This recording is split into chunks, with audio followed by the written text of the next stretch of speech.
Em nome de Jesus, que Deus te abençoe, que Deus te guarde, que Deus te proteja, te alimente, te oriente, faça da sua vida uma vida muito feliz no dia de hoje. É o que eu desejo de todo o meu coração. Começamos agora mais uma leitura de um capítulo da Bíblia. Agora chegamos ao capítulo 27 do livro de Mateus. Louvado seja Deus. Estamos vencendo o livro de Mateus, lendo, meditando, dia após dia. E isso tem sido uma bênção para a minha vida. Eu espero que esteja sendo também na sua, em nome de Jesus. Pai, abra o nosso coração e a nossa mente para que possamos entender a Tua palavra. Fala conosco, Senhor, na leitura e na meditação, em nome de Jesus. Amém. Capítulo de número 27 de Mateus. Vamos lê-lo inteiro. É um capítulo muito importante da Bíblia.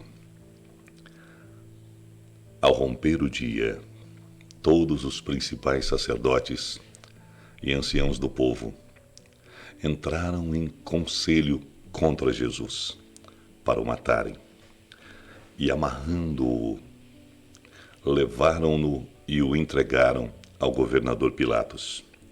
Então Judas, que o traiu, vendo que Jesus fora condenado, tocado de remorso, devolveu as 30 moedas de prata aos principais sacerdotes e aos anciãos, dizendo: pequei traindo sangue inocente. Eles, porém, responderam: que nos importa? Isso é contigo. Então Judas, atirando para o santuário as moedas de prata, retirou-se e foi se enforcar.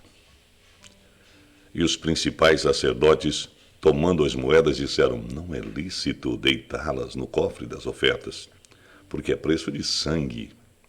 E tendo deliberado, compraram com elas o campo do oleiro para cemitério de forasteiros.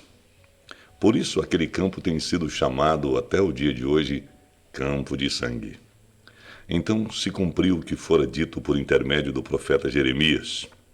Tomaram as 30 moedas de prata, preço em que foi estimado aquele a quem alguns dos filhos de Israel avaliaram, e as deram pelo campo do oleiro, assim como me ordenou o Senhor.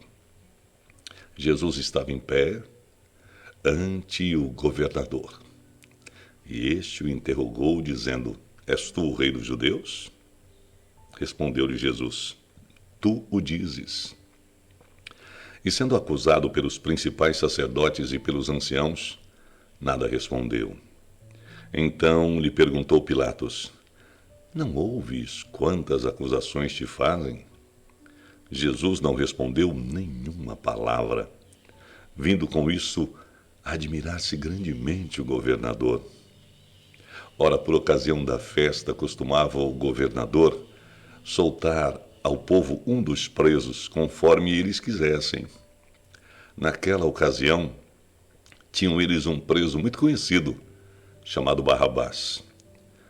Estando, pois, o povo reunido, perguntou-lhe Pilatos: a quem quereis que eu vos solte? Barrabás ou Jesus, chamado Cristo? Porque sabia que por inveja o tinham entregado. E estando ele no tribunal, sua mulher mandou dizer-lhe: não te envolvas com esse justo, porque hoje em sonho muito sofri por seu respeito. Mas os principais sacerdotes e os anciãos persuadiram o povo a que pedisse Barrabás e fizessem morrer Jesus. De novo, perguntou-lhes o governador: qual dos dois quereis que eu vos solte? Responderam eles: Barrabás.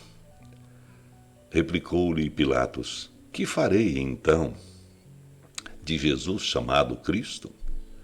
Seja crucificado, responderam todos. Que mal fez ele? Respondeu ou perguntou Pilatos. Porém, cada vez clamavam mais: seja crucificado. Vendo Pilatos que nada conseguia, antes, pelo contrário, aumentava o tumulto. Mandando vir água, lavou as mãos perante o povo, dizendo: estou inocente do sangue desse justo. Fique o caso convosco. E o povo respondeu, todo o povo: caia sobre nós o seu sangue e sobre os nossos filhos. Então Pilatos lhe soltou Barrabás e, após haver açoitado a Jesus, entregou para ser crucificado. Logo a seguir, os soldados do governador, levando Jesus para o pretório, reuniram em torno dele toda a corte. Despojando-o das vestes, cobriram-no com um manto escarlate. Tecendo uma coroa de espinhos, puseram-lhe na cabeça e na mão direita um caniço. E, ajoelhando-se diante dele, o escarneciam, dizendo: salve, rei dos judeus! E, cuspindo nele, tomaram o caniço e davam-lhe com ele na cabeça. Depois de o terem escarnecido, despiram-lhe o manto e o vestiram com as suas próprias vestes. Em seguida o levaram para ser crucificado. Ao saírem, encontraram um cireneu chamado Simão, a quem obrigaram a carregar a cruz. E chegando a um lugar chamado Gólgota, que significa lugar da caveira, deram-lhe a beber vinho com fel. Mas ele, provando-o, não quis beber. Depois de o crucificarem, repartiram entre si as suas vestes, tirando a sorte, e assentado ali o guardavam. Por cima da sua cabeça puseram uma escrita, a sua acusação: este é Jesus, o rei dos judeus. E foram crucificados com ele 2 ladrões, um à sua direita, outro à sua esquerda. Os que iam passando blasfemavam dele, meneando a cabeça e dizendo: ó, tu que destróis o santuário e em 3 dias o reedificas, salva-te a ti mesmo, se és filho de Deus, e desce da cruz. De igual modo, os principais sacerdotes, com os escribas e anciãos, escarnecendo, diziam: salvou os outros, e a si mesmo não pode salvar-se? É rei de Israel, desça da cruz, e creremos nele.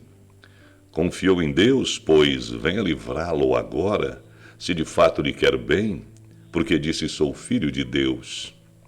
E os mesmos impropérios lhe diziam também os ladrões que haviam sido crucificados com ele.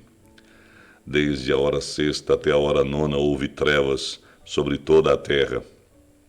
Por volta da hora 9ª, clamou Jesus em alta voz, dizendo: Eli, Eli, lama sabactani, o que quer dizer: Deus meu, por que me desamparaste? E alguns dos que ali estavam ouvindo isso diziam: ele chama por Elias. E logo um deles correu a buscar uma esponja e, tendo-a embebido em vinagre e colocando na ponta de um caniço, deu-lhe de beber. Os outros, porém, diziam: deixa, vejamos se Elias vem salvá-lo. E Jesus, clamando outra vez com grande voz, entregou o Espírito. Eis que o véu do santuário se rasgou em 2 partes, de alto a baixo. Tremeu a terra, fenderam-se as rochas, abriram-se os sepulcros, e muitos corpos de santos que dormiam ressuscitaram. E saindo dos sepulcros, depois da ressurreição de Jesus, entraram na cidade santa e apareceram a muitos. O centurião e os que com ele guardavam Jesus, vendo o terremoto e tudo o que se passava, ficaram possuídos de grande temor e disseram: verdadeiramente este era o Filho de Deus. Estavam ali muitas mulheres, observando de longe. Eram as que vinham seguindo Jesus desde a Galileia para o servirem. Entre elas estavam Maria Madalena, Maria, mãe de Tiago e de José, e a mulher de Zebedeu. Caindo a tarde, veio um homem rico de Arimateia, chamado José, que era também discípulo de Jesus. Este foi ter com Pilatos e lhe pediu o corpo de Jesus. Então Pilatos mandou que lhe fosse entregue. E José, tomando o corpo, envolveu-o num pano limpo de linho e o depositou num túmulo novo que fizera abrir na rocha, e rolando uma grande pedra para a entrada do sepulcro, se retirou. Achavam-se ali sentadas em frente da sepultura Maria Madalena e a outra Maria. No dia seguinte, que é o dia depois da preparação, reuniram-se os principais sacerdotes e os fariseus, e dirigindo-se a Pilatos, disseram-lhe: Senhor, lembramo-nos de que aquele embusteiro, enquanto vivia, disse: depois de 3 dias o ressuscitarei. Ordena, pois, que o sepulcro seja guardado com segurança até o 3º dia, para não suceder que, vindo os discípulos, o roubem e depois digam ao povo: ressuscitou dos mortos, e será o último embuste pior que o primeiro. Disse-lhes Pilatos: aí tendes uma escolta, ide e guardai o sepulcro como bem vos parecer. Indo eles, montaram guarda ao sepulcro, selando a pedra e deixando ali a escolta. Bendito seja o nome do Senhor. É um capítulo pesado esse, né? Mas muito importante para todos nós. Esse é um capítulo muito importante para todos nós, porque é quando Jesus paga pelos meus e pelos seus pecados. No capítulo de Mateus 27, a gente vê primeiro que Judas se deu conta do grave erro que havia cometido. E o remorso, a culpa, a angústia tomou conta dele. E após o feito, ele tentou devolver o dinheiro aos líderes religiosos com a intenção de interromper o andamento do plano.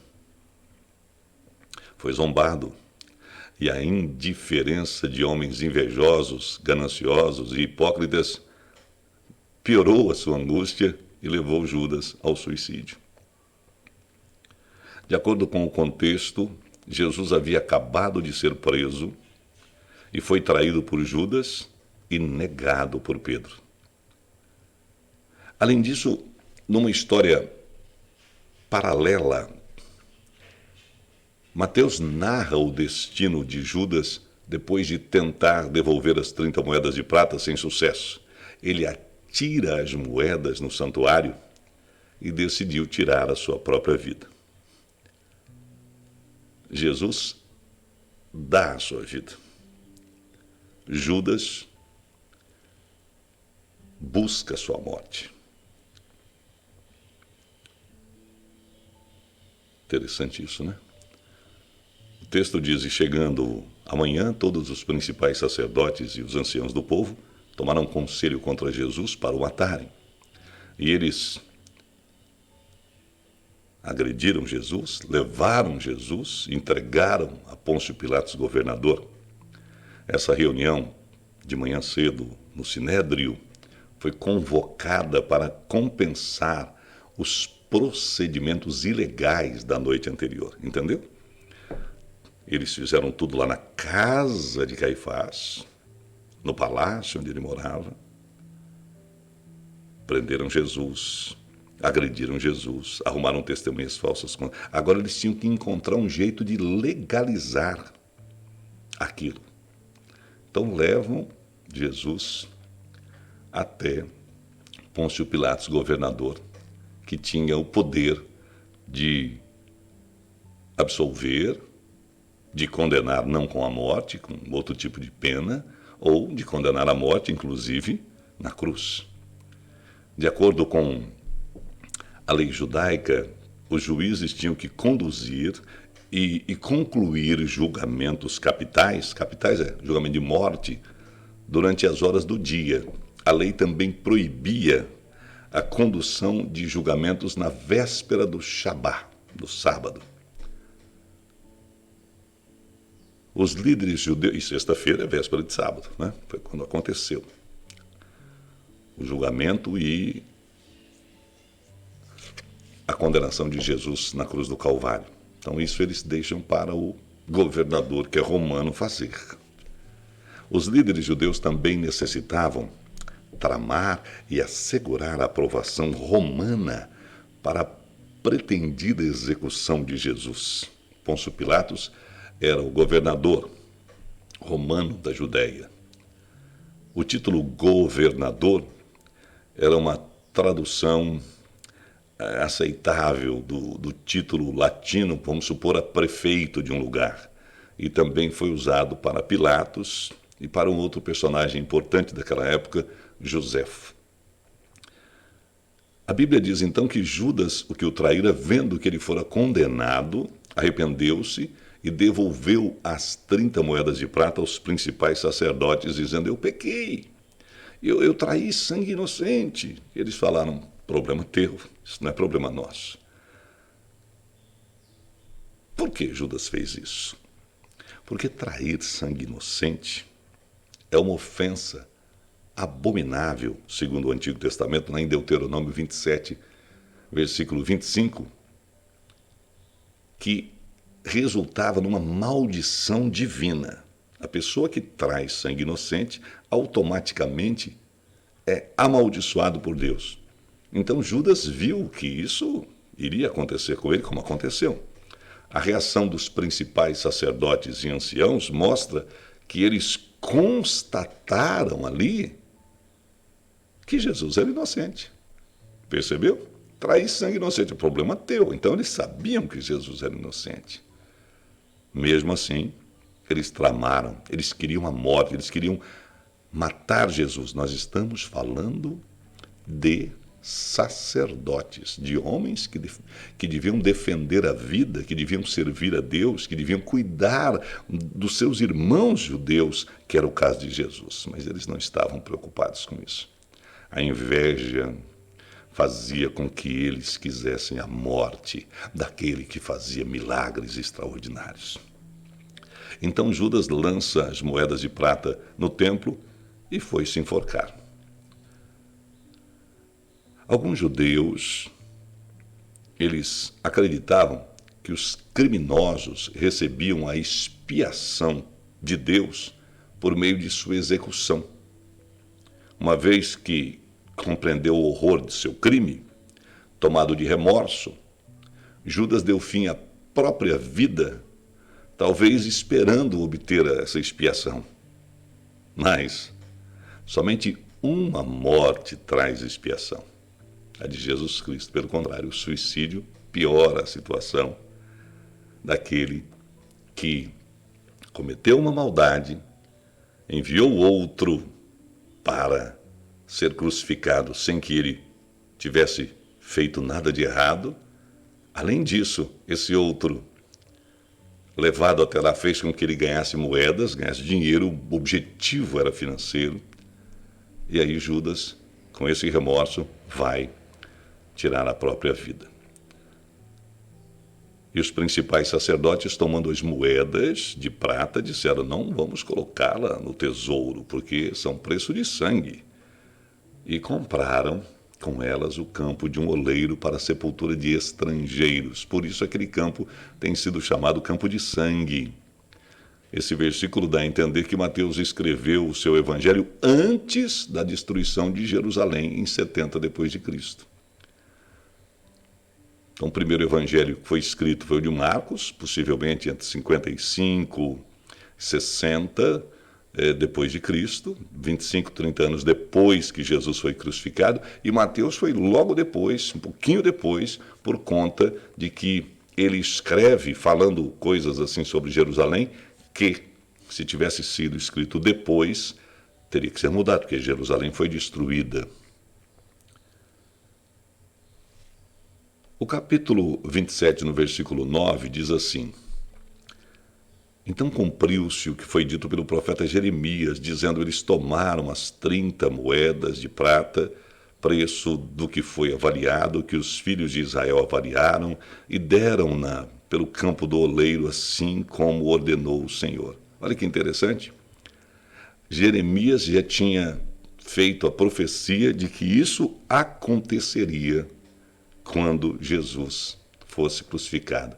Foi o cumprimento exato de uma profecia, até o número das moedas é certinho. Que coisa tremenda, né? Que coisa maravilhosa.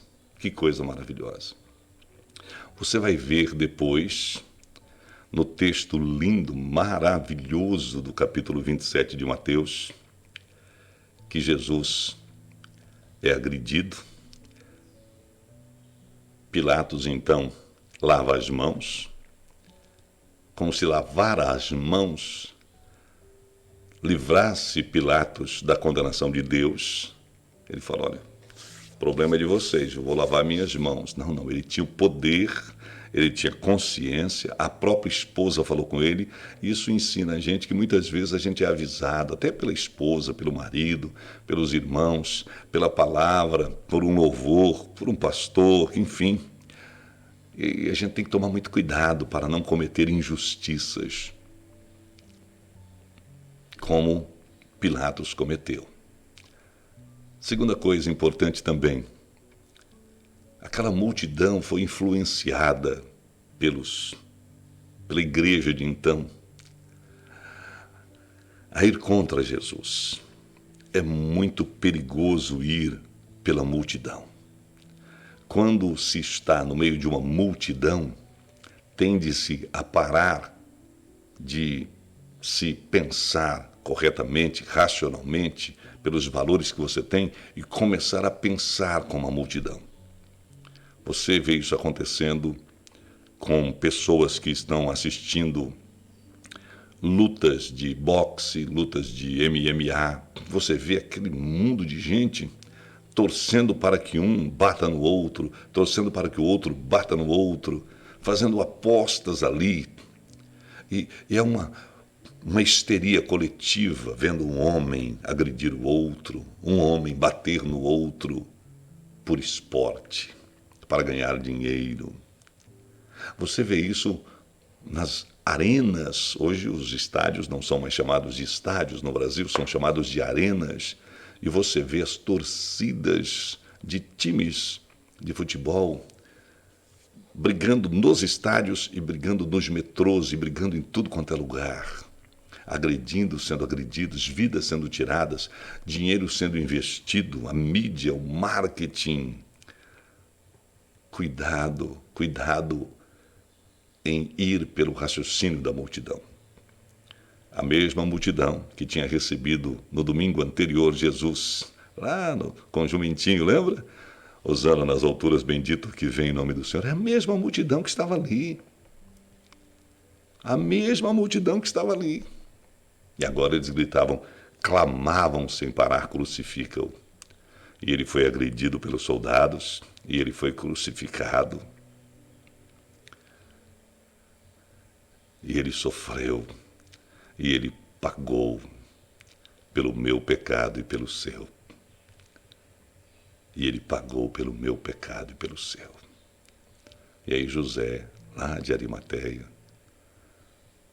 fala com o governador, pede o corpo, leva o corpo. Tanta gente, você vê os grandes nomes. Tempos atrás, a rainha Elizabeth faleceu. E foi algo que demorou dias. Milhares e milhares e milhares de ingleses, milhares e milhares de bretões, milhares e milhares de pessoas do mundo inteiro foram até lá. Transmitido pelas emissoras de televisão, pelos sites, não é? Aqui no Brasil, quando Ayrton Senna faleceu daquela maneira trágica, quilômetros de filas de pessoas querendo olhar alguma coisinha ali, tirar fotos,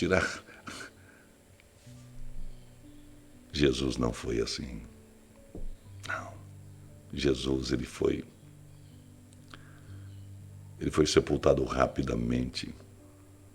Soldados foram até lá, conferiram, morreu mesmo, sim. Então José, da cidade de Arimateia, o tira da cruz. Nicodemos estava com ele, a gente vai ver nos outros estudos. Colocam possivelmente ele aqui no ombro. Rapidamente o envolvem com uma espécie de lençol e o levam para o túmulo. Algumas mulheres crentes iam atrás para ver onde ele seria sepultado. Foi assim o velório e foi assim o sepultamento do Salvador do mundo. Por mim e por você. No capítulo 28, eu e você sabemos que ele vai ressuscitar. Eu e você sabemos que ele cumpriu tudo o que ele falou. E ele vai cumprir na minha vida e na sua. Cada palavra, porque ele não é homem para mentir. Se você entregar a sua vida a ele, se você entregar a sua vida a ele, se arrepender dos seus pecados, confessá-los, pedir o seu perdão de verdade, ele vai mudar a sua vida. E ele vai mudar a sua eternidade. E o mesmo corpo glorificado que ele recebeu, nós receberemos, porque Jesus quer o melhor para cada um de nós. Amém. Pai nosso que estais nos céus, santificado seja o teu nome, venha o teu reino. Seja feita a tua vontade, assim na terra como no céu. Pão nosso de cada dia dá-nos hoje. Perdoa-nos as nossas dívidas, assim como nós temos perdoado aos nossos devedores.